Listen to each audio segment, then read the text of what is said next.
Hello दोस्तों, मैं अभिनव Mishra commerce 2.0 new version में आप सबका स्वागत करता हूं। तो पार्टनरशिप फंडामेंटल यानी साझेदारी आधारभूत अवधारणा का हिंदी में वन शॉट रिवीजन करने के बाद आज हम लोग नेक्स्ट चैप्टर की तरफ आ गए हैं, जिसका नाम है गुडविल यानी ख्याति। तो आज हम लोग डिस्कशन करेंगे ख्याति के बारे में। ख्याति क्या होता है, उसकी प्रकृति क्या होती है, ख्याति कैसे बनता है, कैसे ख्याति प्रभावित होता है, और ये तमाम जितने भी कंसेप्ट हैं ख्याति से संबंधित, गुडविल से संबंधित, वो सारे के सारे कंसेप्ट्स, वो सारे के सारे थ्योरी बातें आज हम लोग डिस्कस करेंगे। तो चलिए बिना समय गंवाए शुरू करते हैं, क्योंकि एक क्लास में एक चैप्टर को खत्म करना है वन शॉट में। तो आइए सबसे पहले हम लोग ख्याति का अर्थ समझते हैं। तो ख्याति का अर्थ अगर साधारण भाषा में बात करें तो ख्याति का अर्थ होता है इज्जत, मान सम्मान, प्रतिष्ठा, जिसको केवल महसूस किया जाता है, देखा नहीं जा सकता है। तो वही कहता है कि गुडविल को क्या किया जा सकता है, इज्जत को क्या किया जा सकता है सर, तो महसूस किया जा सकता है। गुडविल को महसूस किया जा सकता है, इज्जत, मान सम्मान, प्रतिष्ठा को महसूस किया जा सकता है। ये इनविजिबल होता है, इनटेंजिबल होता है, मतलब इसको देखा और छुआ नहीं जा सकता है, इसको बस महसूस किया जा सकता है। बट बिजनेस में जो बिजनेस का इज्जत, प्रतिष्ठा, मान सम्मान होता है, उसको पैसों में भी मापा जा सकता है और उससे हमें बेनिफिट भी मिलता है। और इसलिए हम कह सकते हैं कि गुडविल यानी ख्याति हमारे व्यवसाय के लिए एक साधन या संसाधन के रूप में काम करता है, एक साधन या संसाधन के रूप में काम करता है, जिसके वजह से हम गुडविल को यानी ख्याति को एक एसेट यानी कि संपत्ति मानते हैं। तो आइए ये साधारण मतलब समझने के बाद हम लोग उसकी परिभाषा को जरा देखते हैं, गुडविल की परिभाषा को देखते हैं कि गुडविल की परिभाषा क्या कहती है। तो लिखा है गुडविल यानी ख्याति के बारे में कि ख्याति क्या है, तो ख्याति एक व्यापारिक गृह की यश एवं कीर्ति का वह मूल्य है जिसका निर्धारण उसी प्रकार के अन्य व्यापार द्वारा अर्जित लाभों को सामान्य स्तर से अधिक लाभ कमाने की आशा से किया जाता है। मतलब अर्थ ये हुआ कि सर ख्याति क्या है, तो ख्याति किसी व्यवसाय की यश एवं कीर्ति है। यश एवं कीर्ति का अर्थ क्या हुआ, जैसे कि आपने बहुत अच्छा नाम बनाया है, नेम, फेम, रेपुटेशन, उसको बोलते हैं हिंदी में यश एवं कीर्ति। तो यश एवं कीर्ति का वह मूल्य है, मतलब आपने जो नाम बनाया है, जो मान सम्मान, इज्जत, प्रतिष्ठा बनाया है, उसको मॉनेटरी टर्म में देखा जाए, पैसों में देखा जाए, तो उसी को क्या कहा जाता है, गुडविल कहा जाता है। तो यहाँ लिखा है यश एवं कीर्ति का वह मूल्य है जिसका निर्धारण, और इसका निर्धारण कैसे होता है, तो आपका बिजनेस जिस लेवल पे है, जिस स्टैंडर्ड पे है, जिस प्रकार से काम करता है, क्या उसी प्रकार से अगर अगल बगल में भी कोई व्यवसाय है तो उसका कमाई का स्तर क्या है और आपके कमाई का स्तर क्या है। अगर आप सामने वाले बिजनेस का यानी व्यवसाय का कमाई का स्तर यानी लाभ कमाने का स्तर जो है उससे ज्यादा आपके व्यवसाय का स्तर है, इसका अर्थ ये है कि आपके बिजनेस का गुडविल बेहतर है, आपके बिजनेस की ख्याति बेहतर है, यानी यश एवं कीर्ति अच्छा है। तो कहता है कि यश एवं कीर्ति का वह मूल्य जिसका निर्धारण कैसे होता है, तो उसी प्रकार के अन्य व्यापार द्वारा, उसी प्रकार के जैसा आपका व्यवसाय है उसी प्रकार के अन्य व्यापार द्वारा अर्जित लाभों को सामान्य स्तर से अधिक लाभ कमाने की आशा से किया जाता है। मतलब जितना सामने वाला कमाता है उससे अधिक लाभ अगर दूसरा व्यवसाय कमा रहा है तो उसी को क्या कहा जाएगा, ये क्यों हो रहा है, क्योंकि उसकी यश एवं कीर्ति सही है, यानी उसकी ख्याति अच्छी है, यानी गुडविल अच्छा है। तो गुडविल को इस प्रकार से परिभाषित किया जाता है कि गुडविल क्या है, एक तरह से गुडविल यश एवं कीर्ति का वह मूल्य है जो आपको सामान्य स्तर के लाभ कमाने से ज्यादा लाभ कमाने में आपकी मदद करता है। इसी डेफिनेशन को एक बहुत विद्वान आदमी थे जिनका नाम था लॉर्ड एल्डन, और उन्होंने, ये एग्जाम पॉइंट ऑफ व्यू से काफी इंपॉर्टेंट है, ऑब्जेक्टिव में भी पूछा जाता है इनका नाम। तो लॉर्ड एल्डन नाम के एक स्कॉलर यानी विद्वान हुआ करते थे, उन्होंने ख्याति के बारे में, गुडविल के बारे में क्या कुछ कहा आइए जानते हैं। तो ख्याति के बारे में उन्होंने कहा कि ख्याति इस संभावना के अतिरिक्त और कुछ भी नहीं है। ख्याति के बारे में क्या कहा कि एक संभावना है, उसके अलावा और कुछ नहीं है। किस बात की संभावना, तो संभावना के अतिरिक्त और कुछ भी नहीं है कि पुराने ग्राहक पुराने स्थान को ही चुनते हैं। सिंपल सी बात है, गुडविल अगर आपका अच्छा है तो आपका पुराना कस्टमर आपके पुराने स्थान पे ही आएगा, कहीं नया जगह नहीं जाएगा। नया जगह वो तब जाएगा जब पुराने जगह पे उसको कोई प्रॉब्लम महसूस होगा, यानी कि प्रोडक्ट में या प्राइस में या किसी भी तरह के क्वालिटी में। तो सर कहने का मतलब है, लॉर्ड एल्डन ने बड़ा सामान्य शब्दों में गुडविल को समझाने का प्रयास किया। लॉर्ड एल्डन ने कहा कि ख्याति क्या है, तो ख्याति और कुछ भी नहीं है, क्या इससे अलावा और कुछ भी नहीं है, किसके अलावा कुछ भी नहीं है कि पुराने कस्टमर यानी पुराने ग्राहक पुराने स्थान पर ही आएंगे, इसके अलावा और कुछ भी गुडविल नहीं है। अगर आपका गुडविल अच्छा है तो आपके पुराने कस्टमर पुराने जगह को ही चुनेंगे, किसी नए जगह को नहीं चुनेंगे। आगे लिखा है यह व्यवसाय की लाभार्जन क्षमता को प्रदर्शित करता है। कौन सी क्षमता को? लाभार्जन क्षमता, मतलब लाभ अर्जित करने की क्षमता को प्रदर्शित करता है, मतलब प्रॉफिट कमाने की क्षमता को प्रदर्शित करता है, शो करता है। चलिए आगे बढ़ते हैं गुडविल के बारे में। अब अगला है टॉपिक ख्याति की विशेषताएं यानी फीचर्स ऑफ गुडविल। तो फीचर्स ऑफ गुडविल की बात कर लेते हैं। फीचर्स में कहें तो पहला फीचर दिया है कि ख्याति एक अमूर्त यानी इनटेंजिबल एवं अदृश्य यानी इनविजिबल संपत्ति है, यानी एसेट है। संपत्ति को संपत्ति है, संपत्ति का मतलब एसेट है। तो ख्याति एक अमूर्त यानी इनटेंजिबल एवं अदृश्य यानी इनविजिबल संपत्ति है, यानी एसेट है। मतलब यहाँ से जो भी बातें अभी हम लोग करने जा रहे हैं ये ऑब्जेक्टिव पॉइंट ऑफ व्यू से काफी इंपॉर्टेंट है। ऑब्जेक्टिव मतलब वस्तुनिष्ठ प्रश्न में आपसे 1 नंबर सवाल में पूछा जा सकता है या 2 नंबर में भी यहाँ से आ सकता है, ख्याति की विशेषताओं को बताइए। तो 2 नंबर में सवाल आ सकता है, 1 नंबर में सवाल आ सकता है। ठीक है सर। तो चलिए, कहता है कि ख्याति क्या है? एक अमूर्त संपत्ति है। अमूर्त यानी जिसको देखा और छुआ नहीं जा सकता है। शुरू में ही हमने इंट्रोडक्शन में बताया कि ख्याति एक ऐसी संपत्ति है जिसको केवल महसूस किया जा सकता है। ठीक है, उसको देखा और छुआ नहीं जा सकता है, और ऐसी संपत्तियों को ही इनटेंजिबल एसेट्स कहा जाता है या इनविजिबल एसेट कहा जाता है। क्लियर है बात? दूसरा नंबर कहता है इसका एक निश्चित मूल्य होता है। अभी हमने कहा कि ख्याति को पैसों में मापा जा सकता है, या ख्याति ही एक ऐसी चीज है जो आपको अधिक से अधिक मूल्य लाभ अर्जित करने में आपको मदद करता है। तो इसलिए कहा जाता है कि ख्याति एक ऐसी संपत्ति है जिसको मूल्य में, निश्चित मूल्य में मापा जा सकता है, यानी उसका निश्चित मूल्य बताया जा सकता है कि आपके व्यवसाय की ख्याति कैसी है या कितना है। अन्य संपत्तियों की भांति यानी दूसरी संपत्तियां जैसे होती हैं वैसे ही इसका भी क्रय विक्रय किया जा सकता है, क्योंकि सिंपल सी बात है, जिस भी वस्तु का, जिस भी संपत्ति का एक बार मूल्य निर्धारण हो जाता है तो मूल्य निर्धारण होने के बाद उसको खरीदा या बेचा जा सकता है। इसी प्रकार से किसी ख्याति को भी खरीदा या बेचा जा सकता है। चलिए, तीसरा विशेषता कहता है, तीसरा नंबर, यह अतिरिक्त लाभ या अधिलाभ यानी सुपर प्रॉफिट के अर्जन में सहायता करती है। यानी कि जो गुडविल है ये आपको सुपर प्रॉफिट कमाने में, यानी जो सामान्य बिजनेस जितना प्रॉफिट कमाते हैं उससे कहीं ज्यादा प्रॉफिट कमाने में ये आपकी मदद करता है। इसको सुपर प्रॉफिट कहा जाता है। मतलब बाकी के व्यवसाय जो नॉर्मल प्रॉफिट कमाते हैं उससे ज्यादा अगर आप प्रॉफिट कमाते हैं तो उसको सुपर प्रॉफिट कहा जाता है, और ये गुडविल की वजह से ही यानी ख्याति की वजह से ही हो पाता है। चलिए, चौथा विशेषता लिखा है कि व्यवसाय की ख्याति कई घटकों यानी तत्वों पर, यानी कई एलिमेंट्स पर निर्भर करती है। कई सारे घटकों पर, तत्वों पर निर्भर करती है। जैसे अगर घटकों की बात करें, इनमें आगे पढ़ने को मिलेगा भी कि व्यवसाय की ख्याति को प्रभावित करने वाले कौन कौन से घटक हैं, यानी कौन कौन से एलिमेंट हैं, तत्व हैं, ये पढ़ने को मिलेगा। फिलहाल यहाँ आया है तो बता देते हैं। जैसे कि मान लीजिए आपका बिजनेस अगर अच्छे लोकेशन पे है तो आपका बिजनेस काफी अच्छा चलेगा। आपका बिजनेस का मैनेजमेंट अच्छा है तो भी बिजनेस अच्छा चलेगा। प्राइसिंग अच्छा है तो भी अच्छा चलेगा। टाइमिंग अच्छा है तो भी अच्छा चलेगा।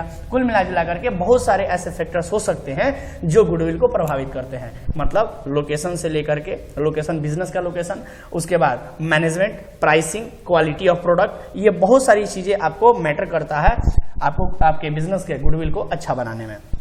तो उसी को घटक या तत्व कहते हैं, एलिमेंट कहते हैं। 5वां नंबर कहता है इसका सृजन विभिन्न घटकों द्वारा होता है। यानी वही बात दोबारा से अलग शब्दों में लिखा है कि गुडविल का सृजन, यानी गुडविल बनता कैसे है, तो डिफरेंट अलग अलग तरह के एलिमेंट्स पर ध्यान दे करके, घटकों और तत्वों पर ध्यान दे करके बनाया जाता है। मतलब अच्छा लोकेशन पे बिजनेस खोलिए, अच्छा क्वालिटी रखिए, अच्छा मैनेजमेंट रखिए, तो इन सब चीजों पर ध्यान दे करके हम लोग क्या कर सकते हैं, गुडविल का यानी ख्याति का सृजन कर सकते हैं। एक और लिखा है फीचर्स में, 6ठा नंबर, इसका संबंध व्यवसाय की लाभोपार्जन क्षमता से होती है। यानी कि यह जो गुडविल है इसका डायरेक्ट रिलेशन होता है प्रॉफिट के साथ, क्योंकि अगर आपका बिजनेस का ख्याति, गुडविल अच्छा है तो फिर आपके बिजनेस का लाभोपार्जन क्षमता यानी लाभ अर्जित करने की जो क्षमता है वो काफी ज्यादा रहेगी। यानी आप अपने ही बराबर के व्यवसाय करने वाले लोगों से कहीं ज्यादा प्रॉफिट कमाइएगा। ठीक है, तो ये विशेषता था। आप लोगों को एग्जामिनेशन में पूछा जा सकता है गुडविल यानी ख्याति क्या है और उसकी विशेषताओं को बताएं। 2 नंबर और 5 नंबर में भी आ सकता है, और यहाँ से ऑब्जेक्टिव तो आता ही आता है। तो for objective 2 marks question and 5 marks question, तीनों के लिए ही काफी ज्यादा जरूरी है। चलिए अगला टॉपिक डिस्कस करते हैं। अगला टॉपिक है ख्याति का महत्व, इंपॉर्टेंस ऑफ गुडविल। काफी इंपॉर्टेंट पॉइंट है ये एग्जाम पॉइंट ऑफ व्यू से ये भी पॉइंट काफी जरूरी है। कहता है ख्याति का महत्व क्या है, यानी इंपॉर्टेंस ऑफ गुडविल क्या है। तो बात करें तो लिखा है कि ख्याति के महत्व को निम्न, यहाँ निम्न लिखेंगे, निम्न पंक्तियों के अवलोकन से समझा जा सकता है। यानी कि कुछ यहाँ लाइन लिखे हुए हैं, इन लाइंस के मदद से हम गुडविल का इंपॉर्टेंस समझ सकते हैं। और देखिए ये लाइन बिल्कुल एक कविता की तरह है, एक बार में चाहे तो याद हो सकता है। बचपन में हमारे बूढ़े बुजुर्ग कहा करते थे जब हम लोग बचपन में थे कि बाबू देखो ऐसा है कि धन संपत्ति लूट जाए तो समझो कुछ नहीं गया, अपना सेहत बना के रखना, सेहत रहना चाहिए, क्योंकि सेहत गया तो समझो थोड़ा बहुत तो कुछ खो दिए हो, और सेहत से भी बड़ा है तुम्हारा चरित्र, तुम्हारा कैरेक्टर, अगर वो चला गया तो समझो कि सब कुछ चला गया। तो इसी पंक्ति जो बड़े बुजुर्ग पुराने समय में कहा करते थे, उन्हीं को ध्यान में रखते हुए यहाँ गुडविल को समझाने के लिए 3 लाइन इस्तेमाल किए गए हैं। यहाँ पे पैसे रुपए को कैपिटल से दर्शाया गया है, उसके बाद हेल्थ को यानी तुम्हारे स्वास्थ्य को कस्टमर से दर्शाया गया है, और तुम्हारे कैरेक्टर को गुडविल से दर्शाया गया है। और इन्हीं शब्दों का इस्तेमाल करते हुए एक पोएम जैसा, एक कविता जैसा लाइन बनाया गया है यहाँ पर। इस लाइन को अगर आप समझ लेते हैं तो आपको गुडविल का इंपॉर्टेंस समझ में आ जाएगा, महत्व समझ में आ जाएगा। तो लाइन क्या है जरा देखिएगा, कहता है if capital is lost nothing is lost, if customer are lost something is lost. कहता है if customers are lost something is lost, but if goodwill is lost everything is lost. देखिए इंपॉर्टेंस बताना चाहता है गुडविल का कि अगर आपके बिजनेस का पूरा पूंजी खत्म हो गया, आप एकदम बिक गए, पूरी तरह से बर्बाद हो गए, रोड पे आ गए, तो भी समझिए कुछ नहीं गया, फिर से पैसे कमाए जा सकते हैं। अगर आपका कस्टमर चला गया बिजनेस का, तो समझो कि बिजनेस का कस्टमर जाने का मतलब बिजनेस पर बुरा प्रभाव पड़ सकता है, तो थोड़ा बहुत कुछ चला गया। लेकिन अगर बिजनेस का गुडविल चला गया, बिजनेस का गुडविल खराब हो गया, तो समझो कि सब कुछ खत्म, फिर कितना भी हाथ पैर मारिएगा कुछ भी ठीक नहीं होगा। तो if goodwill is lost everything is lost. तो ये लाइन लिख करके कविता के माध्यम से एक तरह से कर लीजिए तो कविता की तरह ये लाइन है, आप इसको आसानी से याद कर सकते हैं। और अगर गलती से भी एग्जामिनेशन में पूछ दिया जाए इंपॉर्टेंस बताइए गुडविल का 2 मार्क्स में, तो आप आराम से ये तीनों लाइन लिख दीजिएगा, आंसर आपका नंबर मिल जाएगा। तो लाइन क्या है एक बार फिर से दोहरा देते हैं, if capital is lost nothing is lost, if customers are lost something is lost, but if goodwill is lost everything is lost. तो ये पंक्ति आप आसानी से याद कर सकते हैं और इसके माध्यम से आप गुडविल का इंपॉर्टेंस समझ सकते हैं। चलिए आगे बढ़ते हैं। गुडविल के इंपॉर्टेंस में कुछ और बातें लिखी गई हैं, यानी गुडविल का ख्याति का महत्व जो है उसमें कुछ और बातें लिखी गई हैं। क्या बातें हैं? तो कहता है ख्याति वह दर्पण है, यानी कि एक तरह का ख्याति क्या है? दर्पण यानी मिरर है, मिरर शीशा, शीशा समझते हैं ना? शीशा का मतलब जिसमें चेहरा साफ साफ दिखाई दे, फिल्टर वाला नहीं, रियल चेहरा। मतलब ये कि ये गुडविल दिखाना चाहता है, ये ख्याति दर्शाना चाहता है कि आपके व्यवसाय की लाभ कमाने की क्षमता, वास्तविकता क्या है, ये दिखाना चाहता है आपका दर्पण। तो कहता है ख्याति वह दर्पण है जो व्यवसाय की सही और सच्चा चित्र प्रस्तुत करता है। हमने कहा था कि फिल्टर वाला नहीं, जो रियल फेस है वो प्रेजेंट करता है, यानी कि व्यवसाय का क्या प्रॉफिट कमाने की क्षमता है ये दिखाता है रियलिटी में गुडविल बिजनेस का। चलिए सर, अगला पॉइंट कहता है कि ख्याति व्यवसाय के स्वास्थ्य व वित्तीय सदृशता यानी फाइनेंशियल साउंडनेस कहें, अगर सिंपल भाषा में इसको समझाएं तो लिखेंगे कि जो ख्याति है वो व्यवसाय का हेल्थ यानी स्वास्थ्य को दिखाता है कि अगर आपके बिजनेस का गुडविल ठीक है तो इसका अर्थ ये हुआ कि आपके बिजनेस में कस्टमर आएंगे, नए कस्टमर भी आएंगे और पुराने जो होंगे वो तो आएंगे ही आएंगे। तो कहने का अर्थ ये हुआ कि गुडविल अगर ठीक है तो कस्टमर नए भी आएंगे, पुराने भी आएंगे, और कस्टमर जब आएंगे तो सेल भी बढ़ेगा, और सेल बढ़ेगा तो प्रॉफिट भी होगा। यानी कुल मिलाजुला करके बस गुडविल अच्छा होना चाहिए, बाकी सब तो बन जाएगा सर, बाकी सब तो बन जाएगा। यानी कि जब प्रॉफिट अच्छा होगा तो आपके बिजनेस का हेल्थ भी यानी स्वास्थ्य भी ठीक रहेगा, बिजनेस अच्छे से चलेगा। क्लियर है बात? तो ये बात समझाई गई है थर्ड पॉइंट में। चलिए इसके साथ ये टॉपिक भी खत्म होता है और अगला टॉपिक है ख्याति के प्रकार। ख्याति के प्रकार यानी टाइप्स ऑफ गुडविल। क्या होते हैं ख्याति के प्रकार? कितने प्रकार के गुडविल होते हैं? तो कहता है ख्याति को 2 वर्गों में विभाजित किया जा सकता है। कितने वर्गों में? 2 वर्गों में, यानी 2 पार्ट्स में बांट सकते हैं। मुख्य रूप से अगर देखा जाए तो गुडविल को 2 भागों में बांटा जा सकता है।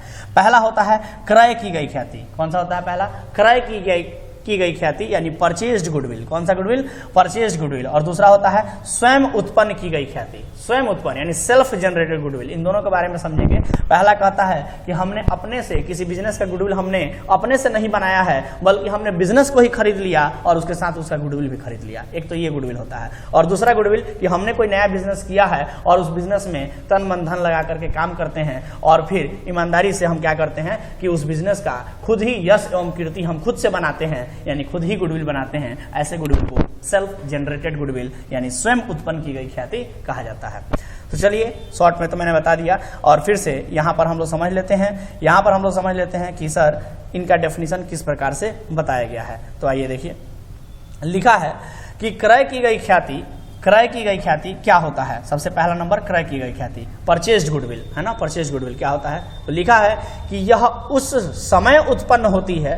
परचेज्ड गुडविल कब उत्पन्न होती है, यानी कब अराइज होती है, तो यह उस समय उत्पन्न होती है जब किसी व्यवसाय का क्रय किया जाता है। उस समय उत्पन्न होती है जब किसी व्यवसाय का क्रय किया जाता है। व्यवसाय के विक्रय के समय क्रेता एवं विक्रेता के बीच ख्याति के मूल्य निश्चित किए जाते हैं। यानी कि ये परचेज गुडविल कब उत्पन्न होती है, तो जब कोई एक व्यवसाय को खरीदता है और दूसरा किसी व्यवसाय को बेच रहा होता है, उस समय ये ख्याति उत्पन्न होती है। और जो क्रेता विक्रेता होते हैं, परचेजर और सेलर होते हैं, उनके बीच आपस में गुडविल के खरीदने और बेचने का बात चलता है। खरीदने और बेचने का मूल्य निश्चित किया जाता है गुडविल का भी, किस समय, जब बिजनेस को खरीदा बेचा जाता है। क्लियर है बात। चलिए, तो ये हो गया। दूसरा नंबर क्या है, क्रय की गई ख्याति के बारे में कुछ और भी लिखा है।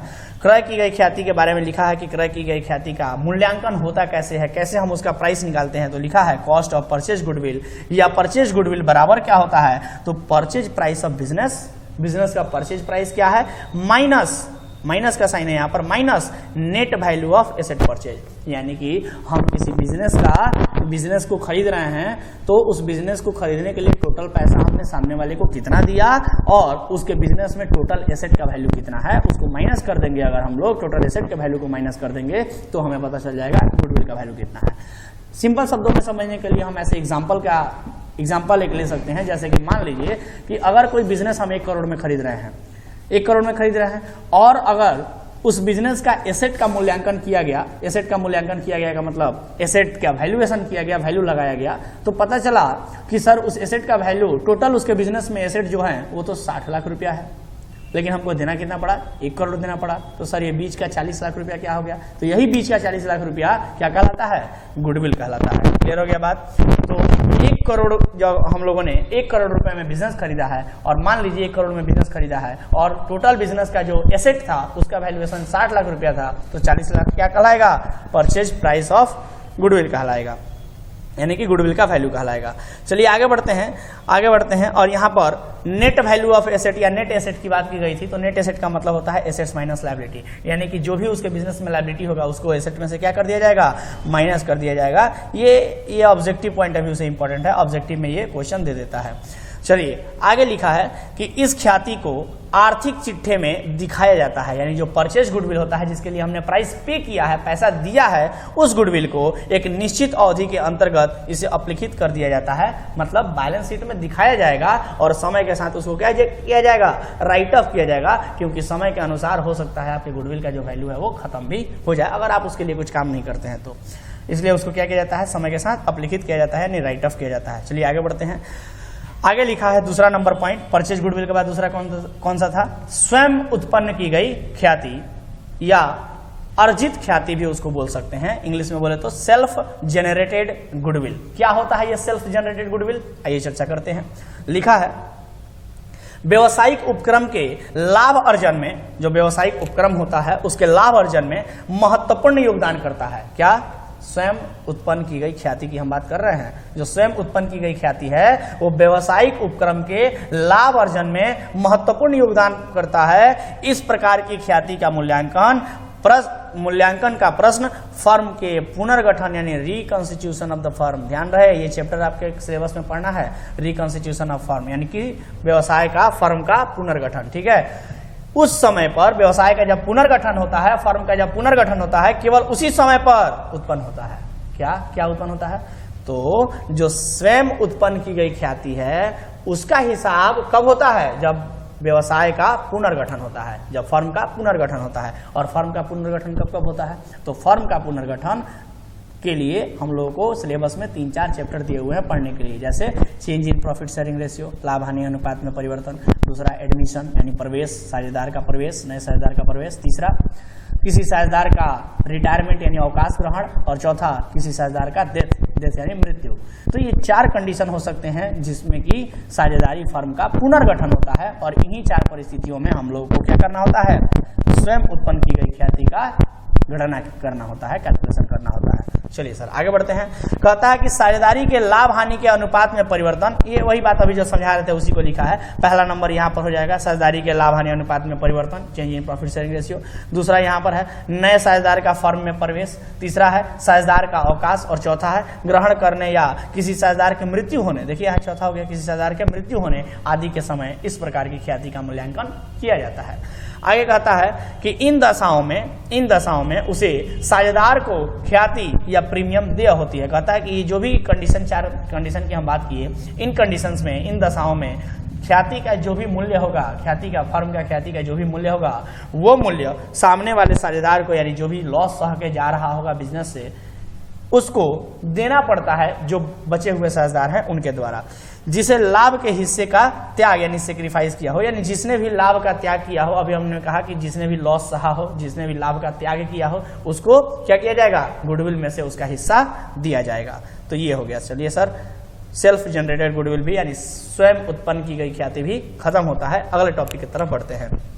अगला टॉपिक है ख्याति के मूल्यांकन की आवश्यकता अथवा ख्याति के मूल्यांकन की दशाएं, यानी नीड फॉर वैल्यूइंग गुडविल और conditions for valuation of goodwill, यानी कि कौन कौन सी ऐसी दशाएं हैं, कौन कौन सा ऐसा परिस्थिति है जिस समय ख्याति का मूल्यांकन किया जाता है, यानी जरूरत क्या है, क्यों हम करें ख्याति का मूल्यांकन, क्यों करें। तो कहता है साधारण ख्याति के मूल्यांकन की आवश्यकता व्यवसाय के विक्रय के समय पड़ती है, यानी गुडविल का कैलकुलेशन क्यों करना है, कब करना है, जब बिजनेस को किसी एक बिजनेस को बेचना हो उस समय गुडविल का कैलकुलेशन होता है। परंतु साझेदारी फर्म के संदर्भ में, नॉर्मल बिजनेस में तो जब बिजनेस बिकता है तब उस समय हिसाब किताब किया जाता है, बट साझेदारी की बात करें तो, यानी पार्टनरशिप की बात करें तो पार्टनरशिप बिजनेस में कहता है कि इसकी आवश्यकता निम्न परिस्थितियों में होती है। कौन कौन सी परिस्थितियों में हो सकती है सर, तो अभी हम बताएं 4 कंडीशन, वही 4 कंडीशन यहाँ आंसर में लिखा होगा, 4-5 कंडीशन लिखा होगा। पहला लिखा है जब साझेदारों के लाभालाभ अनुपात में परिवर्तन किया जाए, यानी change in profit sharing ratio, लाभ हानि अनुपात में परिवर्तन पहला। दूसरा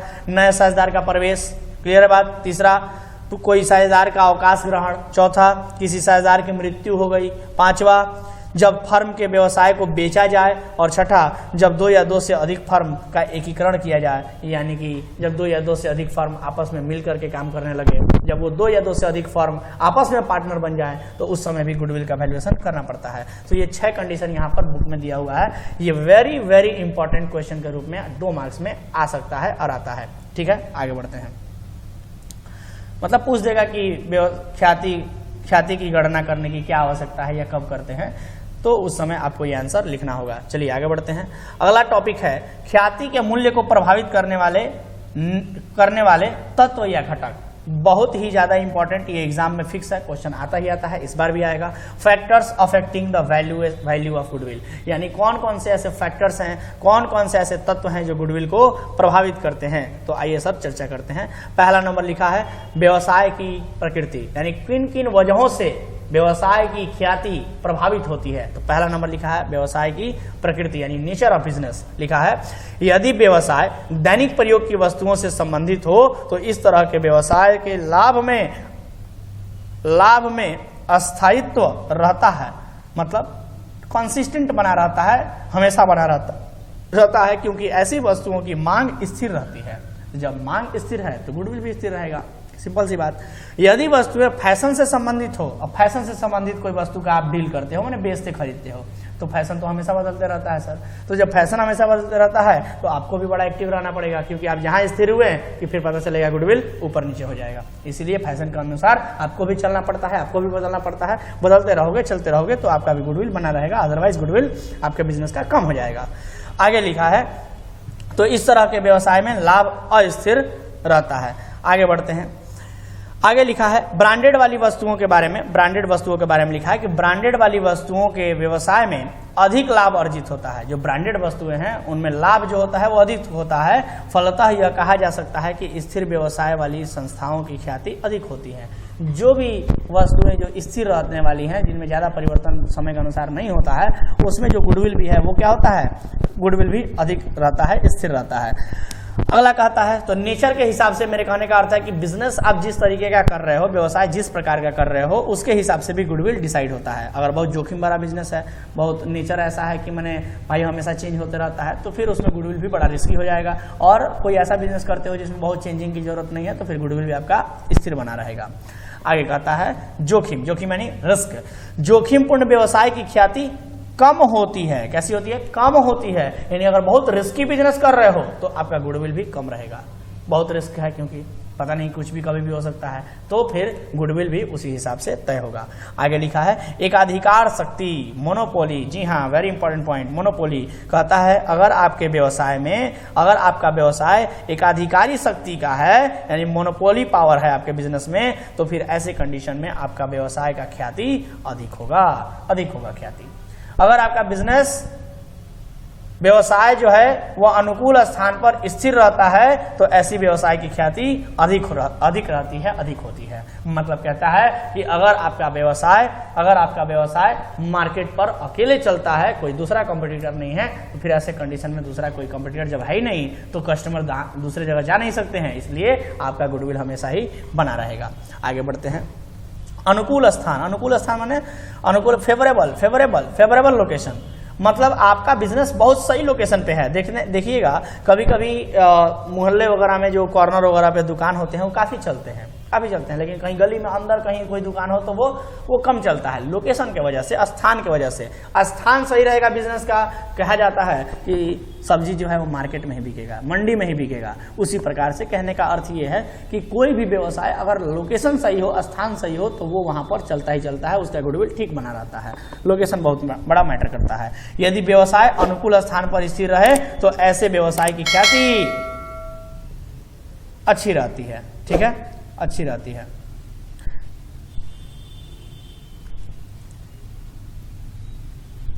ठीक रहती है या बनी रहती है, ये भी कह सकते हैं। आगे लिखा है वांछित पूंजी यानी कैपिटल रिक्वायर्ड। बहुत ही ज्यादा ये भी इंपॉर्टेंट पॉइंट है। वांछित पूंजी माने कैपिटल रिक्वायर्ड। कहता है कि गुडविल, अच्छा गुडविल बनाने के लिए क्या कैपिटल का भी रिक्वायरमेंट होता है? जी हाँ, बिजनेस में सही समय पर सही पैसा नहीं लगाइएगा तो हो सकता है कि सही समय पर जितना पैसा चाहिए था, जितना बिजनेस में पूंजी चाहिए था, जितना गुड्स चाहिए था, रिक्वायरमेंट था कस्टमर का, वो शायद आप फुलफिल ना कर पाओ। वैसे कंडीशन में आपका बिजनेस पीछे हो सकता है और आपकी गुडविल खराब हो सकती है। इसलिए समय के अनुसार पूंजी भी जरूरत है, रिक्वायर्ड पूंजी की आवश्यकता पड़ती है। तो कहता है यदि दो व्यवसायों में लाभ पर समान हो और एक से दूसरे की तुलना में कम पूंजी की आवश्यकता पड़ती है, तो कम पूंजी वाली व्यवसायिक संस्था की ख्याति अधिक होगी। मतलब कहता है कि अगर दो बिजनेस है और एक बिजनेस में कैपिटल कम भी लगता है तो भी बढ़िया चलता है, और एक में बहुत ज्यादा कैपिटल लगाना पड़ता है, तो अगर जो कम वाला कैपिटल पे काम बन सकता है तो उसकी गुडविल बेहतर रहेगी। ठीक है सर, आगे बढ़ते हैं। आगे लिखा है प्रबंध कुशलता। बहुत ही ज्यादा इंपॉर्टेंट ये भी है, चौथा नंबर पॉइंट। प्रबंध कुशलता का मतलब एफिशिएंसी ऑफ मैनेजमेंट। कहता है कि अगर आपका प्रबंध, व्यवसाय में आपका प्रबंध बहुत ही कुशल है, एफिशिएंट है, इफेक्टिव है, तो फिर ऐसी परिस्थिति में आपका जो ख्याति रहेगा, ख्याति का मूल्य में हमेशा क्या होता रहेगा? वृद्धि होता जाएगा। ठीक है सर, आगे लिखा है विशेष लाभ यानी स्पेशल एडवांटेज। कुछ व्यवसायिक संस्थाओं को कुछ विशेष लाभ प्राप्त होते हैं जिससे उनकी ख्याति के मूल्य में वृद्धि हो जाती है। ये विशेष लाभ कौन कौन से हैं सर? तो विशेष लाभ जैसे कि कम मूल्य पर कच्चे माल की सुनिश्चित आपूर्ति, माने आपको रॉ मटेरियल बहुत कम दाम पे मिल जाता है, तो ऐसी परिस्थिति में आप कम पे सेल भी कर पाओगे, तो गुडविल आपको मिलेगा, गुडविल का फायदा मिलेगा। लाभप्रद मूल्यों पर वस्तुओं की आपूर्ति। कहता है कि सही बेनिफिट आप दे पाते हो कस्टमर को, सही डिस्काउंट दे पाते हो, तो भी आपकी गुडविल बनेगी, है ना। कॉन्ट्रैक्ट वगैरह प्राप्त हो गया, अब कॉन्ट्रैक्ट प्राप्त होता है तो फिर मोनोपोली हो जाता है, क्योंकि दूसरे किसी को कॉन्ट्रैक्ट मिला नहीं, हमको मिला, तो हम अपने अनुसार के हिसाब से, अपने हिसाब से काम कर सकते हैं। कोई ट्रेडमार्क हमको मिल गया, कोई पेटेंट मिल गया, कोई कॉपीराइट मिल गया। पेटेंट इंटेंजिबल एसेट होता है ना। कॉपीराइट मिल गया, ये सारे के सारे क्या है? इंटेंजिबल एसेट्स हैं, है ना। और तकनीक ज्ञान यानी कि कोई टेक्निकल नॉलेज आपके पास है, कोई खास टेक्निकल नॉलेज है, टेक्निकल नॉलेज। तो फिर ऐसी परिस्थिति में भी क्या होता है?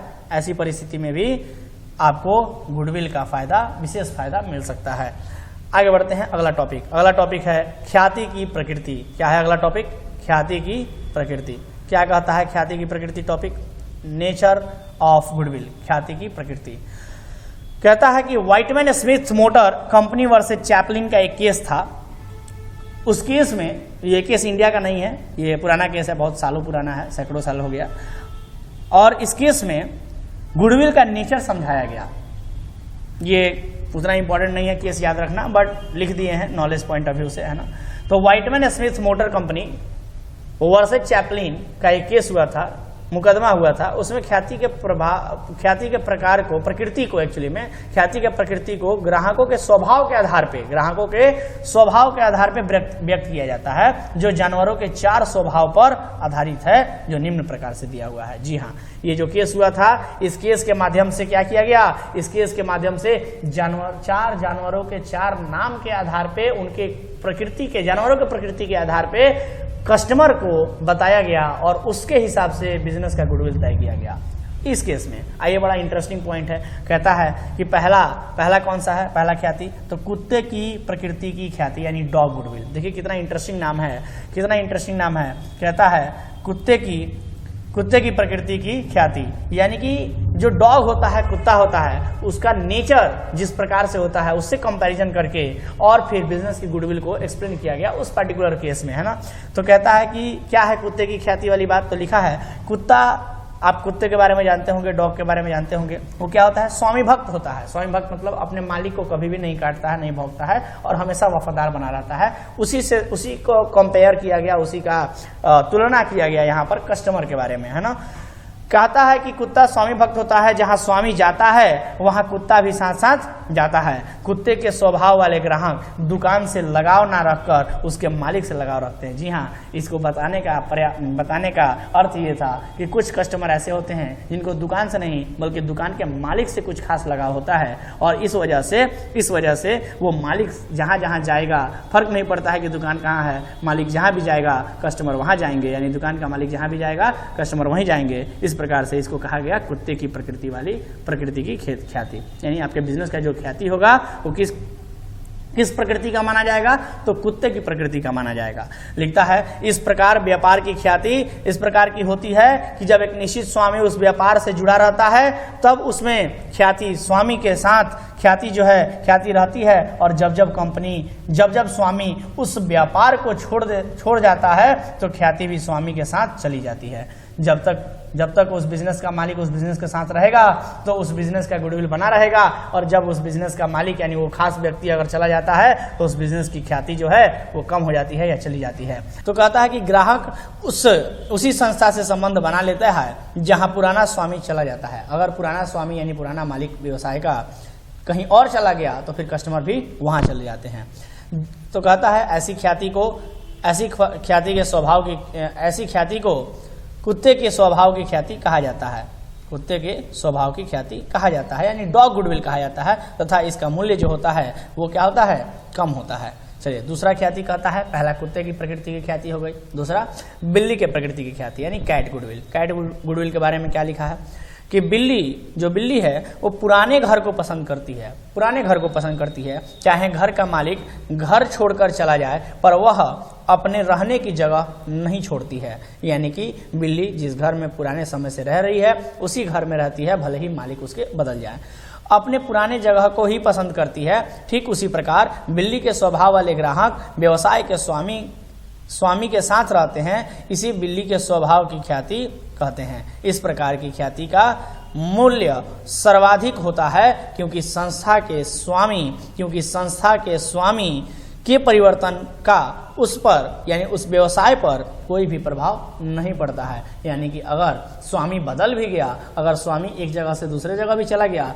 फिर भी जो कस्टमर हैं वो उसी घर में यानी उसी दुकान में आते रहेंगे। उस दुकान को, उस बिजनेस को, उस व्यवसाय को मालिक के बदलने से कोई फर्क नहीं पड़ेगा। और ये जो ख्याति है इसका मूल्य जो होता है वो सबसे ज़्यादा होता है, सर्वाधिक होता है। तो अगर आपके बिजनेस का गुडविल जो है वो कैट गुडविल नेचर का है तो इसका मतलब समझिए कि आपका गुडविल सबसे बेहतर है। आगे कहता है तीसरा जानवर का नाम लिखा है कुत्ते की हो गया पहला, दूसरा बिल्ली की प्रकृति, और तीसरा लिखा है चूहे की प्रकृति की ख्याति। अब चूहे की प्रकृति की ख्याति क्या है सर, राइट गुडविल क्या है? तो चूहे का स्वभाव कुत्ते तथा बिल्ली के स्वभाव से भिन्न होता है, बिल्कुल अलग होता है। वह एक स्थान से दूसरे स्थान पर घूमता रहता है। चूहे के स्वभाव के ग्राहक किसी विशेष व्यक्ति से लगाव नहीं रखते हैं, यानी कि चूहा एक जगह से दूसरी जगह जाते रहता है, कहीं अस्थिर टिकता नहीं है। उसको किसी विशेष व्यक्ति से लगाव नहीं होगा, किसी विशेष दुकान यानी कि किसी विशेष जगह से लगाव नहीं होगा, बल्कि वो तो एक जगह से दूसरी जगह जाते रहता है, वो कहीं भी ठहरता नहीं है। तो कहता है कि किसी व्यक्ति विशेष या किसी दुकान से उसका लगाव नहीं रहता है। इसी तरह व्यापार की ख्याति अस्थायी रूप से स्थिर नहीं रहती है। अगर आपके बिजनेस में ऐसे कस्टमर आते हैं जिनका स्वभाव कुछ इस प्रकार से है, तो फिर आपके बिजनेस का जो गुडविल है वो स्थिर नहीं रहेगा, क्योंकि आपके बिजनेस में आज कस्टमर आए, कल वो कस्टमर कहीं और जाएंगे। तो इस प्रकार से आपके बिजनेस का गुडविल जो है वो ऊपर नीचे हो सकता है, और समय समय पर इसमें परिवर्तन होते रहता है, जो अभी हम बोले हैं। चलिए, तो ये 3 प्रकार का गुडविल हो गया। चौथा नेचर के बारे में बोला है, खरगोश की प्रकृति का ख्याति। अब ये क्या होता है खरगोश की प्रकृति का ख्याति, यानी रैबिट गुडविल क्या होता है? तो खरगोश के बारे में कहा जाता है कि खरगोश जो है वो काफी डरपोक किस्म का माना जाता है, और वो अपने वातावरण में ही रहना पसंद करता है, अपने घर के आसपास रहना पसंद करता है। तो ऐसे कुछ कस्टमर भी होते हैं जो अपने आसपास ही रहना पसंद करते हैं, दूर दराज जाना पसंद नहीं करते हैं। तो अपने आसपास में जो भी नजदीक बिजनेस होगा, व्यवसाय होगा, दुकान होगा, वहीं से वो लोग क्या कर लेते हैं, वहीं से सामान खरीदना पसंद करते हैं, सर्वाधिक अधिक दूर नहीं जाना चाहते हैं। तो फिर आइए देखिए, यही सब बातें इसमें लिखा होगा। खरगोश की प्रकृति की ख्याति लिखा है कि खरगोश केवल आसपास के वातावरण में प्रभावित होता है, वातावरण से प्रभावित होता है, आसपास के वातावरण से। वह अपने निवास स्थान से अधिक दूर नहीं जाता है। इस स्वभाव के ग्राहक अपने निवास स्थान से आस पड़ोस के दुकान में ही वस्तुएं खरीदना पसंद करते हैं। जी हाँ, तो ये चौथा प्रकार का था खरगोश की प्रकृति का ख्याति। तो अगर मेरा मानना है कि अगर गुडविल जो है, अगर खरगोश की प्रकृति का ख्याति है, तो कुछ समय तक तो ठीक चलेगा, बट हो सकता है कि जैसे हो सकता है कि अगर परिस्थिति ठीक है तो ऐसे कस्टमर दूर भी जा सकते हैं, अगर उनको अच्छा प्रोडक्ट मिलेगा, अच्छी क्वालिटी मिलेगा। तो कहने का अर्थ यह हुआ कि खरगोश की प्रकृति का भी ख्याति जो है वो कुछ समय तक तो अच्छा हो सकता है, बट उसके बाद परिवर्तन उसमें हो सकता है। तो अगर चारों में कहा जाए कि कौन सा ख्याति सबसे अच्छा है, तो माना जाएगा बिल्ली की प्रकृति का ख्याति सबसे अच्छा किसी भी व्यवसाय के लिए माना जाता है, क्योंकि उसको उसमें व्यवसाय से लगाव होता है कस्टमर का। उस तरह की ख्याति अगर है तो उसका अर्थ होता है कि व्यवसाय से लगाव है किसी ग्राहक का, ना कि व्यवसाय के मालिक से। ठीक है सर, चलिए आगे बढ़ते हैं। और अगला टॉपिक है ख्याति के मूल्यांकन की विधियां, यानी method of valuation of goodwill. तो चलिए इसको शॉर्ट में करते हैं, देखिए कैसे। तो मेथड की अगर बात करें तो 3 तरह के मेथड होते हैं। पहला मेथड होता है एवरेज प्रॉफिट मेथड, दूसरा मेथड होता है सुपर प्रॉफिट मेथड, तीसरा मेथड होता है कैपिटलाइजेशन मेथड। अगर हिंदी में इन तीनों को बोले तो कहेंगे औसत लाभ विधि, दूसरा अधिलाभ विधि, और तीसरा पूंजीकरण विधि। ठीक है सर, तो औसत लाभ विधि यानी एवरेज प्रॉफिट मेथड, अधिलाभ विधि यानी सुपर प्रॉफिट मेथड, और तीसरा पूंजीकरण विधि यानी कैपिटलाइजेशन मेथड। ये 3 मेथड हम लोग को पढ़ने हैं। क्वेश्चन में आता है एग्जामिनेशन में, ऑब्जेक्टिव में, कि कौन सी विधि गुडविल के कैलकुलेशन के लिए यानी ख्याति के मूल्यांकन के लिए सर्वाधिक माना जाता है। ऑप्शन में average profit, super profit, capitalization तीनों ही लिख देगा, और चौथा ऑल ऑफ दीज लिख देगा। आपको आंसर टिक करना होगा ऑल ऑफ दीज, क्योंकि तीनों ही मेथड बहुत ही ज़्यादा फॉलो किया जाता है, तीनों आंसर हो जाएगा।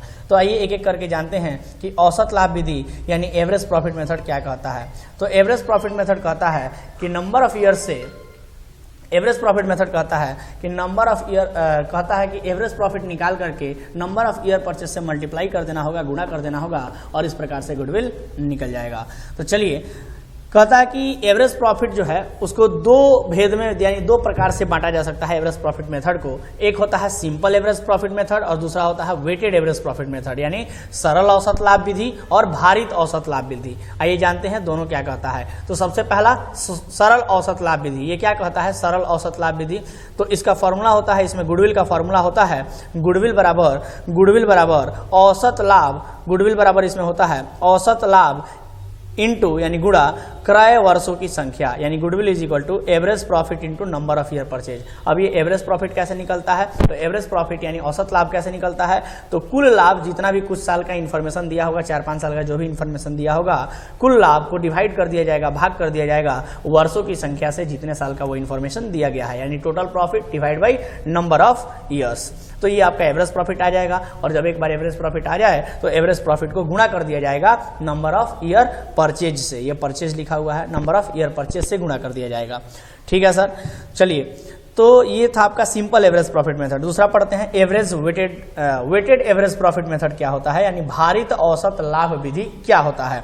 तो भारित औसत लाभ विधि में अगर हम बात करें तो ये मेथड कहता है कि जो भी ये मेथड, सबसे पहले जान लीजिए कि एग्जाम में आ सकता है कि ये मेथड, दूसरा वाला जो मेथड है औसत लाभ, भारित औसत लाभ विधि, ये कब फॉलो किया जाता है।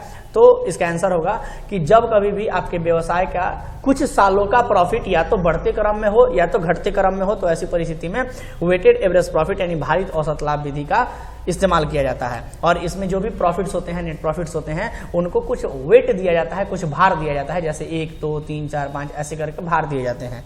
ठीक है, और उस भार से नेट प्रॉफिट को मल्टीप्लाई कर दिया जाता है और प्रोडक्ट निकाला जाता है, और जो भी प्रोडक्ट आते हैं उन सबको जोड़ दिए जाते हैं, गुणनफल को जोड़ दिया जाता है और टोटल प्रोडक्ट निकाला जाता है, और उस प्रोडक्ट को टोटल वेट से मल्टीप्लाई कर दिया जाता है, तो वेटेड एवरेज प्रॉफिट निकल के आ जाता है, जिसका फॉर्मूला होता है total of product of profit, यानी जितने भी प्रॉफिट्स के आपने प्रोडक्ट निकाले हैं उसका टोटल कर देंगे, divide by total of weights कर देंगे हम लोग, तो आपका वेटेड एवरेज प्रॉफिट आ जाएगा। और एक बार जब वेटेड एवरेज प्रॉफिट आ गया तो गुडविल का फॉर्मूला हो जाएगा weighted average profit into number of year purchase. हालांकि जब आप लोग प्रैक्टिकल पढ़ रहे होंगे तो इस कंसेप्ट को, इस फॉर्मूला को बहुत ही डिटेल में प्रैक्टिकल क्वेश्चंस के माध्यम से कराया गया होगा, आप वहां कर सकते हैं। यहाँ तो बस रिवीजन कराया जा रहा है कि एक बार आप रिकॉल कर लें। तो वेटेड एवरेज प्रॉफिट मेथड में गुडविल का फॉर्मूला होता है weighted average profit into number of year purchase. और वेटेड एवरेज प्रॉफिट कैसे निकाला जाता है, तो total of product divide by number of weights. ठीक है, चलिए अगला कहा जा रहा है कि यहाँ बार बार हम नंबर ऑफ ईयर परचेज बार बार बोल रहे हैं, तो ये नंबर ऑफ ईयर परचेज का अर्थ होता क्या है। हिंदी में कहें, अगर नंबर ऑफ ईयर परचेज को हिंदी में कहें तो कहेंगे क्रय वर्षों की संख्या। हिंदी में बोलते हैं क्रय वर्षों की संख्या। तो आइए जानते हैं ये क्रय वर्षों की संख्या यानी नंबर ऑफ ईयर परचेज क्या होता है। तो कहेंगे कि नए साझेदार को लाभ के लिए जितने वर्षों के लिए सुनिश्चित किया जाता है या विश्वास दिलाया जाता है उसे क्रय वर्षों की संख्या कहा जाता है। क्रय वर्षों की संख्या शुद्ध रूप से सन्निकट पर आधारित होता है, इसका कोई वैधानिक आधार नहीं है। जरा सुनिएगा, यहाँ 2-3 बात मुख्य है। पहला बात कि इधर ये नंबर ऑफ ईयर परचेज होता क्या है, तो अगर कोई साझेदार आपके व्यवसाय में प्रवेश ले रहा है तो प्रवेश के समय पर उस साझेदार को हम विश्वास दिलाते हैं कि हमारा जो अभी लाभ हो रहा है ये लाभ आने वाले कुछ वर्षों तक यही बना रहेगा। तो जितने वर्षों के लिए हम उसको विश्वास दिलाते हैं वही वर्ष जो है वो क्रय वर्षों की संख्या कहलाती है, यानी नंबर ऑफ ईयर परचेज कहलाता है। और ये जो है वो सन्निकटक का मतलब होता है एस्टिमेट, एक एस्टिमेट होता है कि इतने साल तक चलेगा। कोई एग्जैक्ट वैल्यू हम नहीं बता सकते हैं कि हमारा बिजनेस ऐसा है तो इतने साल तक गुडविल का बेनिफिट मिलेगा। ठीक है, इतना ही प्रॉफिट हम आने वाले साल इतने साल तक कमा सकते हैं, ऐसा कोई साइंटिफिक बात नहीं है। बस एक एस्टिमेट लगाया जाता है कि हाँ सर इतना तक तो लगभग हो सकता है। चलिए आगे बढ़ते हैं। इतना तक मतलब विश्वास दिलाया जा सकता है कि इतने साल तक तो हम ऐसे ही कमाते रहेंगे। दूसरा, तो पहला मेथड यहाँ खत्म होता है। पहले मेथड का नाम था simple average profit method. Simple average profit method में हम लोगों ने एवरेज प्रॉफिट मेथड में हम लोगों ने 2 चीजें सीखा। पहला सिंपल एवरेज प्रॉफिट मेथड, दूसरा वेटेड एवरेज प्रॉफिट मेथड। तो सिंपल एवरेज प्रॉफिट मेथड में फॉर्मूला होता है simple average profit into number of year purchase. Simple average profit निकाला कैसे जाता है, तो total profit by number of years. उसके बाद आता है दूसरा weighted average profit. Weighted average profit में गुडविल कैसे निकाला जाता है, तो गुडविल बराबर होता है weighted average profit into number of year purchase. Sir ये वेटेड एवरेज प्रॉफिट कैसे निकलता है, तो total of weight divide by total of product. ठीक है, चलिए तो ये पहला नंबर खत्म हुआ जिसका नाम था एवरेज प्रॉफिट मेथड। दूसरे पे आते हैं, दूसरा का नाम है super profit method. Super profit method क्या होता है सर, तो सबसे पहले सुपर प्रॉफिट का अर्थ क्या होता है ये जान लीजिए, और फिर उससे गुडविल कैसे निकाला जाता है ये भी जान लेंगे हम लोग। तो सुपर प्रॉफिट कैसे निकाला जाता है, तो सुपर प्रॉफिट का अर्थ होता है, सुपर प्रॉफिट निकालते कैसे हैं। सुपर प्रॉफिट को हिंदी में कहा जाता है अधिलाभ। कैसे क्या कहा जाता है सुपर प्रॉफिट को, तो सुपर प्रॉफिट को कहा जाता है अधिलाभ। आइए बात करते हैं सुपर प्रॉफिट मेथड की। तो सुपर प्रॉफिट मेथड की अगर हम बात करें तो सुपर प्रॉफिट का मतलब क्या होता है, तो सबसे पहले यहाँ पर समझाया गया है सुपर प्रॉफिट यानी अधिलाभ होता क्या है। तो कहता है जब कोई फर्म उसी प्रकार की अन्य फर्मों के सामान्य लाभ से अधिक लाभ कमा रही है तो इसे अधिक लाभ यानी अधिलाभ यानी सुपर प्रॉफिट कहा जाता है। अधिलाभ से आशय सामान्य लाभ से समायोजित लाभ या वास्तविक औसत लाभ के अधिक कैसे है, मतलब नॉर्मल प्रॉफिट जितना लोग कमाते हैं उससे ज्यादा अगर हम प्रॉफिट कमाते हैं तो वो क्या कहलाएगा, सुपर प्रॉफिट कहलाएगा। मतलब सामान्य लाभ जो होता है, नॉर्मल प्रॉफिट जो होता है, उस नॉर्मल प्रॉफिट से अगर एक्चुअल प्रॉफिट हमारा ज्यादा है तो जितना रुपया भी ज्यादा है उतना ही रुपया क्या कहलाएगा, अधिलाभ कहलाएगा, यानी सुपर प्रॉफिट कहलाएगा। इस प्रकार से हम कह सकते हैं कि सुपर प्रॉफिट का फॉर्मूला क्या होता है, तो सुपर प्रॉफिट बराबर actual average profit minus normal profit, actual average profit minus normal profit. इस प्रकार से हमारा क्या निकल के आ जाएगा, इस प्रकार से हमारा सुपर प्रॉफिट निकल के आ जाएगा। ठीक है सर, लेकिन सुपर प्रॉफिट निकल गया, उसके बाद हम लोग क्या करेंगे, सुपर प्रॉफिट निकलने के बाद हम लोग गुडविल निकाल सकते हैं। सुपर प्रॉफिट कैसे निकलेगा, तो सुपर प्रॉफिट निकलने के बाद सुपर प्रॉफिट कैसे निकालेंगे, तो actual average profit minus normal profit. तो ध्यान दीजिएगा, ये एक्चुअल एवरेज प्रॉफिट कैसे निकलता है, तो उसके लिए लिखा है, सबसे पहले तो हमें एक्चुअल एवरेज प्रॉफिट निकालना होगा, और जिसका फॉर्मूला होता है total profit divide by number of years, total profit divide by number of year. इससे क्या निकल जाएगा, एक्चुअल प्रॉफिट निकल जाएगा। और जब एक बार एक्चुअल प्रॉफिट निकल जाएगा तो फिर आपको नॉर्मल प्रॉफिट पता करना होगा। और नॉर्मल प्रॉफिट कैसे निकलता है, तो नॉर्मल प्रॉफिट निकलता है कैपिटल एम्प्लॉयड, यानी कितना पूंजी लगाए हैं, into normal rate of return divide by 100। तो ये फॉर्मूला होता है आपका नॉर्मल प्रॉफिट निकालने का। ठीक है सर, उसके बाद जब एक्चुअल प्रॉफिट निकल जाएगा, नॉर्मल प्रॉफिट निकल जाएगा, तो आपको सुपर प्रॉफिट निकालना होगा। और सुपर प्रॉफिट का फॉर्मूला होता है, सुपर प्रॉफिट बराबर होता है, क्या होता है, actual average profit minus normal profit. यानी कि आप लोगों ने जो एक्चुअल एवरेज प्रॉफिट कमाया है उसमें से माइनस कर देंगे नॉर्मल प्रॉफिट को, तो क्या निकल जाएगा, सुपर प्रॉफिट। और जब एक बार सुपर प्रॉफिट निकल गया तो गुडविल बराबर हो जाएगा super profit into number of year purchased. ठीक है, नंबर ऑफ ईयर परचेज। तो इस प्रकार से हमारा गुडविल निकल के आ जाएगा। चलिए, अब जैसे ही सुपर प्रॉफिट मेथड खत्म होता है तुरंत वहां हमें देखने को मिलता है दोनों में अंतर क्या है। यानी जो अभी एवरेज प्रॉफिट मेथड देखे हैं और अभी जो सुपर प्रॉफिट मेथड देखे हैं, यानी औसत लाभ विधि और अधिलाभ विधि में अंतर क्या है, दोनों के बीच अंतर। तो अंतर वही अंतर वैसे ही लिखेंगे, एक आधार हो जाएगा, दूसरा औसत लाभ विधि और तीसरा अधिलाभ विधि। इस तरीके से फॉर्मेट बना लेंगे और फॉर्मेट बनाने के बाद हम लोग पढ़ना शुरू करेंगे। तो सबसे पहला जो अंतर का आधार है वो है अर्थ। अर्थ के आधार पर, मीनिंग, डेफिनेशन कह लीजिए, अर्थ कह लीजिए। तो कहता है औसत लाभ विधि में कि औसत लाभ का आशय कुल लाभ में वर्षों की संख्या से भाग देने से प्राप्त राशि है। और अधिलाभ विधि में कहता है कि अधिलाभ से आशय किसी वर्ष में सामान्य लाभ से वास्तविक लाभ की अधिकता से है, यानी सामान्य लाभ से अधिक कमा रहे हैं तो ये क्या कहलाएगा, अधिलाभ कहलाएगा। दूसरा नंबर सूत्र यानी कि फॉर्मूला, औसत लाभ का फॉर्मूला होता है कुल लाभ डिवाइड बाई वर्षों की संख्या, कुल लाभ बटा वर्षों की संख्या। और अधिलाभ बराबर होता है वास्तविक लाभ माइनस सामान्य लाभ। ठीक है, तीसरा नंबर डिफरेंस लिखा है विनियोजित पूंजी। विनियोजित पूंजी तो कहता है कि इस विधि के अंतर्गत विनियोजित पूंजी ज्ञात करने की आवश्यकता नहीं है, यानी एवरेज प्रॉफिट मेथड में कैपिटल एम्प्लॉयड की जरूरत नहीं पड़ती है, लेकिन सुपर प्रॉफिट मेथड में विनियोजित पूंजी की आवश्यकता पड़ती है नॉर्मल प्रॉफिट निकालने के लिए। चलिए, चौथा नंबर कहता है लाभ की सामान्य दर। लाभ का सामान्य दर कहता है औसत लाभ विधि में कहता है कि इस विधि में लाभ के सामान्य दर की आवश्यकता नहीं होती है, लाभ के सामान्य दर की आवश्यकता नहीं होती है। लेकिन सुपर प्रॉफिट मेथड में बिना लाभ का दर जाने हम लोग सामान्य लाभ यानी नॉर्मल प्रॉफिट नहीं निकाल सकते हैं। बिना रेट के जाने नॉर्मल प्रॉफिट कैसे निकाला जा सकता है, क्योंकि नॉर्मल प्रॉफिट निकालने के लिए हमें आवश्यकता होती है capital employed into rate by 100, तो इसलिए रेट की आवश्यकता पड़ती है। ठीक है सर।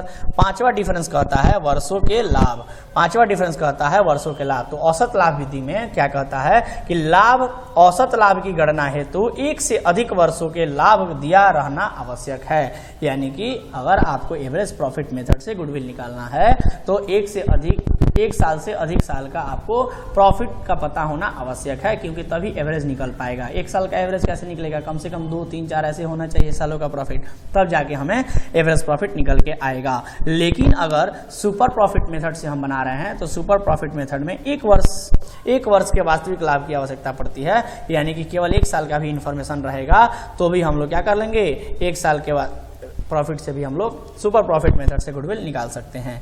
तो ये था डिफरेंस जरूर याद कर लेना है। एग्जामिनेशन में कंफर्म डिफरेंस आता है और 2 नंबर में भी आ सकता है, 5 नंबर में भी आ सकता है, इसलिए डिफरेंस को काफी अच्छे तरीके से कर लेना है।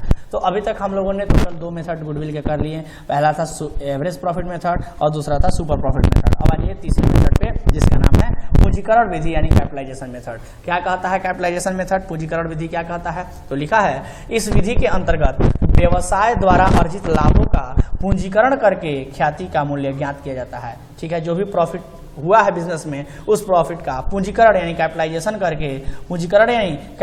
करके ख्याति का मूल्य ज्ञात किया जाता है। आगे लिखा है पूंजीकरण से आशय। पूंजीकरण से क्या अर्थ है सर पूंजीकरण का? तो कहता है पूंजीकरण से आशय यह है कि सामान्य ब्याज की दर से एक अनुक लाभ की रकम प्राप्त करने के लिए कितनी पूंजी की आवश्यकता होगी, इस विधि के अंतर्गत ख्याति का मूल्यांकन दो आधारों पर बांटा जा सकता है। सिंपल सी बात है, थ्योरी याद करने की, यहाँ इसकी थ्योरी याद करने की आवश्यकता नहीं है। आप ये ध्यान में रख सकते हैं यहाँ पर कि सर जो कैपिटलाइजेशन मेथड होता है उसमें गुडविल निकालने के लिए दो तरीके से हम गुडविल निकाल सकते हैं कैपिटलाइजेशन मेथड में। पहला जिसमें से है औसत लाभ के पूंजीकरण द्वारा और दूसरा है अधिलाभ के पूंजीकरण द्वारा, यानी कि by capitalization of average profit और दूसरा है by capitalization of super profit. और इन दोनों का फॉर्मूला याद रहेगा तो काम बन जाएगा। चलिए तो पहला क्या कहता है आइए देख लेते हैं। पहला नंबर औसत लाभ के पूंजीकरण के द्वारा ख्याति का मूल्यांकन कैसे होता है, यानी valuation of goodwill by capitalization of average profit कैसे होता है सर? तो देखिए हम लोग इसका फॉर्मूला सीधे देख लेते हैं कि पूंजीकरण मूल्य यानी कैपिटलाइज वैल्यू पहले निकालना पड़ता है हमें। और कैपिटलाइज वैल्यू कैसे निकाला जाता है? तो औसत लाभ डिवाइड बाई सामान्य लाभ इंटू 100, यानी औसत लाभ बटा सामान्य लाभ इंटू यानी गुणा 100। तो ये हो जाएगा पूंजीकरण विधि से पूंजीकरण मूल्य निकाल लिया जाएगा, यानी कैपिटलाइज वैल्यू का फॉर्मूला हो जाएगा कैपिटलाइज वैल्यू बराबर average profit by normal rate of return, यानी सामान्य लाभ जो यहाँ लिखा था उसका रेट लिखना है, सामान्य लाभ ब्याज की दर लिखनी है, normal rate of return into 100। ये फॉर्मूला होता है आपका कैपिटलाइज वैल्यू का। और जब एक बार कैपिटलाइज वैल्यू निकल जाएगा उसके बाद हम लोग क्या कर सकते हैं, गुडविल निकाल सकते हैं। ठीक है सर, लेकिन कैपिटलाइज वैल्यू के बाद गुडविल कैसे निकलेगा? तो ध्यान दीजिए, वैल्यू ऑफ गुडविल बराबर होता है capitalize value minus actual capital employed. जितना भी एक्चुअल कैपिटल आपने लगाया है उस एक्चुअल कैपिटल को माइनस कर दिया जाएगा कैपिटलाइज वैल्यू से। तो क्या निकल जाएगा? वैल्यू ऑफ गुडविल निकल जाएगा। चलिए सर आगे बढ़ते हैं। तो ये था आपका कैपिटलाइज मेथड में capitalization of average profit method, और दूसरा क्या है capitalization of super profit method. ठीक है सर। हाँ, एक ये भी हो सकता है गुडविल का, ये भी कभी कभी दे सकता है फॉर्मूला कि गुडविल बराबर capitalize value minus net asset, capitalize value minus net asset. ठीक है सर, नेट एसेट का भी मतलब होता है total asset minus outside liability, उसको कहते हैं नेट एसेट, जिसका मतलब कुल मिला जुला के कैपिटल ही होता है। तो capitalize value minus net asset करेंगे तो भी गुडविल निकल जाएगा। ठीक है सर। और चलिए तो आगे लिखा है, मतलब इन दोनों फार्मूला को जो हम लोगों ने पहले कैपिटलाइज वैल्यू निकाला और फिर उसमें से हम लोगों ने नेट एसेट यानी कैपिटल को माइनस किया, इन दोनों को चाहे तो एक में भी हम लोग बोल सकते हैं। कैसे एक में बोलेंगे? अगर एक में बोलना होगा तो कहेंगे गुडविल बराबर average profit by normal rate of return into 100, इसको एक में कर लेंगे और फिर माइनस नेट एसेट कर देंगे यानी माइनस कैपिटल कर देंगे तो भी हमारा गुडविल निकल के आ जाएगा। तो ये फार्मूला भी इस्तेमाल हम लोग कर सकते हैं, मतलब दोनों को एक साथ मिला करके एक फार्मूला बना सकते हैं। आगे लिखा है, देखिए अब लास्ट फार्मूला एक तो बच गया है। लास्ट फार्मूला क्या है सर? लास्ट फार्मूला है सुपर प्रॉफिट मेथड से गुडविल कैसे निकाला जाता है। देखिए सुपर प्रॉफिट मेथड से गुडविल कैसे निकालेंगे। दूसरा कहता है अधिलाभ के पूंजीकरण द्वारा ख्याति का मूल्यांकन कैसे होगा, मतलब valuation of goodwill by capitalizing the super profit कैसे आएगा सर? तो कहता है ख्याति बराबर, इसमें एक ही फार्मूला इस्तेमाल होता है, डायरेक्ट गुडविल निकल जाएगा। ख्याति बराबर अधिलाभ बटा सामान्य लाभ की दर इंटू गुणा 100। ये फॉर्मूला हिंदी में आप कह सकते हैं अधिलाभ बटा सामान्य लाभ की दर गुणा 100। तो गुडविल बराबर हो गया super profit divide by normal rate of return into 100। तो ये फॉर्मूला है आपका सुपर प्रॉफिट मेथड से, कैपिटलाइजेशन मेथड से सुपर प्रॉफिट का इस्तेमाल करते हुए गुडविल कैसे निकाला जाता है। मतलब आपको सबसे पहले सुपर प्रॉफिट निकालना होगा, और सुपर प्रॉफिट निकालना आप लोगों ने पिछले फॉर्मूले में ही सीखा था कि सुपर प्रॉफिट कैसे निकलता है। तो सुपर प्रॉफिट बराबर होता है actual average profit minus normal profit, उस तरह से सुपर प्रॉफिट निकाल लेंगे हम लोग। ठीक है, और इसके साथ ही आपका ये तीसरा मेथड भी खत्म होता है। ठीक है सर, और इसके साथ ही आपका चैप्टर भी खत्म होता है। तो गुडविल चैप्टर वन शॉट में रिवाइज हो गया। अब इसके बाद अगला चैप्टर हम लोग मिलेंगे जल्द ही, change in profit sharing ratio के साथ, चैप्टर नंबर 3 पार्टनरशिप का। और इस वीडियो को ज़्यादा से ज़्यादा लोगों तक फैलाइए, खुद भी देखिए और ज़्यादा से ज़्यादा लोगों तक पहुँचाइए। 12th क्लास का एग्ज़ाम आने वाला है और ज़्यादा से ज़्यादा बच्चे इसको देखेंगे तो ज़्यादा से ज़्यादा लोगों को लाभ मिलेगा। चलिए आज के लिए मेरे तरफ से इतना ही, मिलते हैं अगले क्लास में, तैयारी करते रहें।